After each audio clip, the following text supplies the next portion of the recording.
vitamines et minéraux. Donc, apporter cette information aux populations et les sensibiliser sur les problèmes de carence en vitamines et minéraux. Et pour cela, vraiment, les médias sont les acteurs les plus importants. Et aujourd'hui, et je pense que cette caravane de l'intégration lancée par Africable est vraiment une opportunité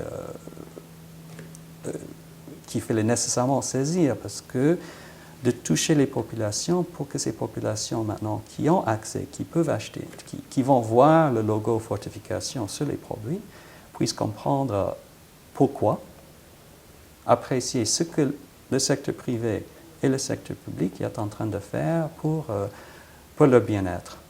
Avant de revenir à notre caravane de l'intégration, j'ai envie de vous demander, en 2007, vous avez commencé ce programme, ça fait donc 3 ans. Quels sont les résultats que vous avez obtenus? Quels sont les acquis et quels sont les défis? Bon, résultats. Au niveau de l'UMOA, il y a maintenant des projets de normes pour la fortification de l'huile, les projets de normes pour la fortification de la farine et un logo régional. Le bonhomme que vous voyez ici, qui a été développé en Côte d'Ivoire, mais qui, en fait, résonnait vraiment avec toutes les populations de l'UMOA, pour promouvoir l'idée que ces produits, maintenant, sont fortifiés. Également, et peut-être la chose la plus importante, toutes les industries qui produisent de l'huile et qui produisent la farine de blé dans la région sont totalement acquises à la cause. Et dans 7 des 8 pays, les minotiers fortifient, et dans 6 des 8 pays, les producteurs d'huile fortifient. Et d'ici mi-juin, ça sera 7 sur 7. Bon, le 8e pays, c'est la Guinée-Bissau, qui n'a pas un tissu industriel, donc elle dépend des produits importés. Donc là, on travaille plutôt sur le cadre juridique pour que ces produits importés, qui sont souvent importés par exemple du Sénégal, soient conformes. Pourquoi est-ce important d'avoir ces normes régionales? Parce qu'il y a bien sûr beaucoup d'échanges entre les pays. Vous prenez un pays comme le Burkina Faso, il produit une partie de sa demande, ses besoins en huile, mais une partie aussi importée de la Côte d'Ivoire. Donc, ces standards régionaux favorisent ces échanges entre les États membres. Et donc, aujourd'hui, il y a, comme je l'ai dit, plus de 50 millions de consommateurs dans la zone UMOA qui consomment tous les jours des produits fortifiés. Les défis. Donc ça, ce sont quand même, je trouve, des acquis assez importants et vraiment, tout ça, c'est, comme je dis, Helen Keller a le privilège d'avoir catalysé ces actions, mais ce ne sont pas vraiment nos actions. Ce sont les actions de l'industrie, des industries que j'ai citées, ce sont les actions de nos partenaires étatiques, et au niveau national et au niveau ouest-africain, avec la Commission de l'UMOA, la Commission de la CEDEAO et l'Organisation ouest-africaine de la santé. Les défis. J'ai bien dit projets de normes et projets de logos. Pour vraiment pérenniser cette opération, il faut que ces projets de normes soient obligatoires. Et donc, dans les 8 États membres de l'UMOA, pour l'instant, il n'y a que 2 qui ont un cadre juridique qui oblige la fortification. C'est la Côte d'Ivoire qui a rendu ça obligatoire en 2007, si je ne me trompe pas, et le Sénégal qui a signé un décret présidentiel en 2009, donc tout récemment. Donc, une des actions d'urgence, c'est que ces projets de normes soient passés en Conseil des ministres de l'UMOA pour que ça soit contraignant sur l'ensemble des pays de l'UMOA. Et en fait, les industries locales sont demandeurs. Comme ça, les produits importés doivent conformer aussi aux normes établies pour l'ensemble de l'UMOA. Deuxième défi dans cette même lancée, c'est que tous ces acquis UMOA soient transposés sur l'ensemble des pays de la CEDEAO et des pays voisins. Par exemple, la Mauritanie, même que pas officiellement membre de la CEDEAO, est en fait très connecter, et surtout Oui. avec le Sénégal, et donc profiter de cette expérience UMOA CEDEAO pour aller donc déjà vers la Mauritanie, vers le Cameroun, Vers des pays non membres, non membres. c'est ça. Et aussi, maintenant qu'il y a tous ces acquis, ces produits sont réellement présents sur le marché, c'est sensibiliser les populations. Donc ça, ce sont vraiment des défis immédiats. Et un peu plus long terme, on a déjà parlé du contrôle des produits importés.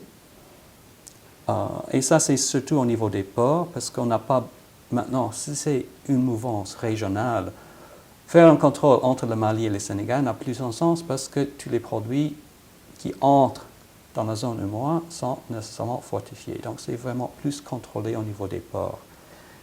Et aussi, réévaluer, parce qu'on s'est focalisé pour l'instant sur 3 produits. Le sel pour l'iode, qui est quelque chose qui se fait depuis de nombreuses années, même qu'il y a encore des lacunes. L'huile pour la vitamine A, la farine pour le fer, l'acide folique et le zinc. Il y a d'autres produits fortifiables, si vous voulez.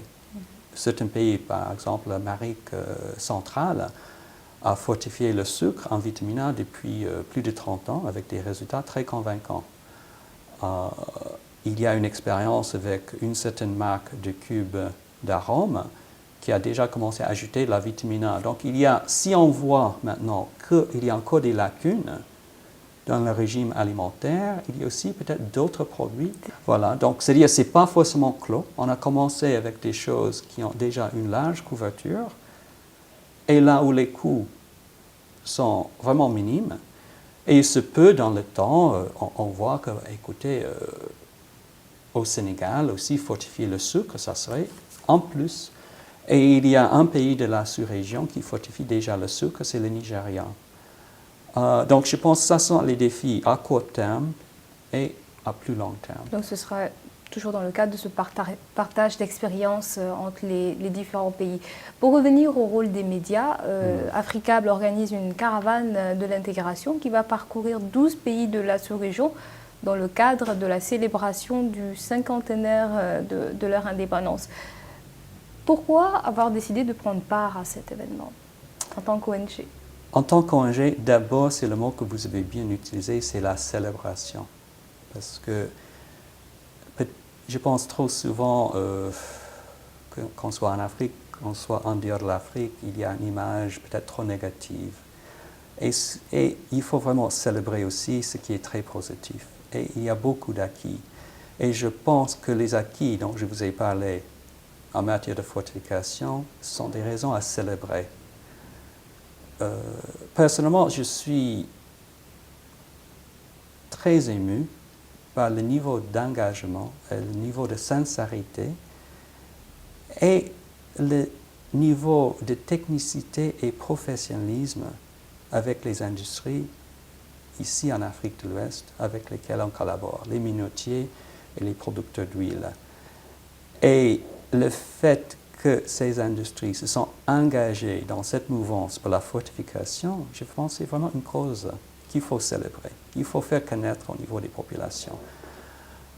Et que cela n'a pu se faire sans ce partenariat très très fructueux entre le secteur public et ce secteur privé. Et pour moi, c'est un exemple vraiment modèle d'une collaboration très fructueuse entre les associations des consommateurs, le secteur public et le secteur privé. Donc la célébration, mais aussi l'information sûrement. Mais aussi informer le public que vraiment ces produits sont là, sont disponibles, et informer le public et sur les produits fortifiés, mais aussi sur la malnutrition de façon plus large. Que la lutte contre les carences en micronutriments, en vitamines et minéraux est vraiment une chose que chacun a une responsabilité dedans et chacun peut faire quelque chose pour améliorer son état nutritionnel et surtout l'état nutritionnel des enfants et des mères. Monsieur Baker, je vous remercie. C'est à moi de vous remercier. C'est la fin de cette émission. Merci de l'avoir suivi. Nous étions avec Sean Baker, vice-président et directeur régional de l'ONG Helen Keller International. Bonne suite des programmes sur la chaîne du Continent.